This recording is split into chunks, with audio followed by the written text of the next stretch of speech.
రాజ్యంలో ఒక సామాన్యుడు శరత్ గెలిచి రాజయ్యాడు. అతను రాజు అవ్వకముందు రాజ్యంలోని ప్రజలందరికీ వాగ్దానాలు చేశాడు. ఉద్యోగులకు జీతాలు పెంచుతాను అన్నాడు. ఉద్యోగాలను క్రమబద్ధీకరిస్తాను అన్నాడు.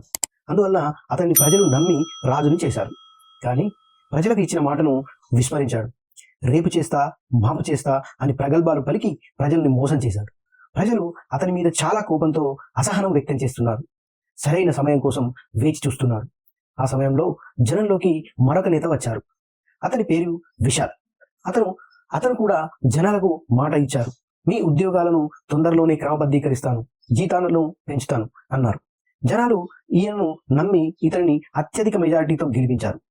1 సంవత్సరం తర్వాత ఆయన అందరినీ చర్చలకు పిలిచి వారికి కావలసినవి తెలుసుకుని అందరినీ మంత్రులను, ఉద్యోగులను దర్బార్లో కూర్చోబెట్టి వారి కోరికలను తీర్చారు. ఉద్యోగుల జీతాలు పెరిగాయి. వారు శాశ్వత ఉద్యోగులుగా మారిపోయారు. ప్రజలు అందరూ సుఖ సంతోషాలతో జీవనం గడపసాగారు. ప్రజలు ఆనందంతో గుంపులుగా రాజు ఫోటోకి పాలాభిషేకం చేశారు. ఉద్యోగులు ఆనందంగా ఉద్యోగాలు